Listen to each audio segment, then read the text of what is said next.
രണ്ട് സുഹൃത്തുക്കൾ, ഐശ്വര്യയും അശ്വതിയും. കോളേജിൽ പഠിക്കുന്ന അവർ എല്ലാ കാര്യങ്ങളും ഒരുമിച്ചാണ് ചെയ്യുന്നത്. ഒരുമിച്ചാണ് പഠിക്കുന്നത്, ഒരുമിച്ചാണ് ഭക്ഷണം കഴിക്കുന്നത്, എല്ലാം. ഒരു ഹോസ്റ്റലിലാണ് താമസിക്കുന്നതെങ്കിലും 2 ഫ്ലോറിലായാണ് അവരുടെ മുറികൾ.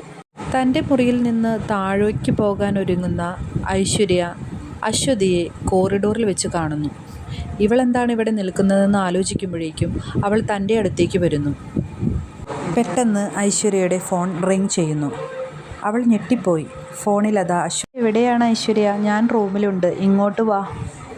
അശ്വതിയുടെ വാക്കുകൾ കേട്ട ഐശ്വര്യ തൻ്റെ മുമ്പിലുള്ള അശ്വതിയെ നോക്കുമ്പോൾ അവിടെ ആരെയും കണ്ടില്ല. ഐശ്വര്യ ഓടി അശ്വതിയുടെ റൂമിലെത്തി.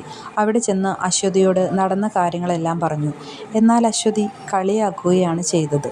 പെട്ടെന്ന് വീണ്ടും ഐശ്വര്യയുടെ ഫോൺ അടിച്ചു. അതിൽ അശ്വതിയുടെ അച്ഛനാണ് വിളിക്കുന്നത്. നീ സംസാരിച്ചോളൂ, ഞാൻ ബാൽക്കണിയിലുണ്ടാകും, അശ്വതി പറഞ്ഞു. എന്തു പറ്റി എന്നാലോചിച്ച് ഐശ്വര്യ അച്ഛൻ്റെ മറുഭാഗത്ത് അച്ഛൻ ഐശ്വര്യയോട് സംസാരിച്ചു തുടങ്ങി. മോളെ, നാളെ അശ്വതിയുടെ ആണ്ടാണ്, നീ വരണം. പെട്ടെന്ന് മുറിയുടെ അന്തരീക്ഷമെല്ലാം മാറി. ഹോസ്റ്റൽ മുറിയിൽ നിന്ന് ഐശ്വര്യ സ്വന്തം മുറിയിലായി. ഞെട്ടിത്തരിച്ച് അവൾ ചുമരിലേക്ക് നോക്കിയപ്പോൾ ചുമരിൽ അശ്വതി. അശ്വതിയുടെ വേർപാട് സഹിക്കാനാവാതെ ഐശ്വര്യ പൊട്ടിക്കരഞ്ഞു. ഇതെല്ലാം കണ്ടുകൊണ്ട് ഒരു ചുമരിനപ്പുറം അശ്വതിയുമുണ്ടായിരുന്നു.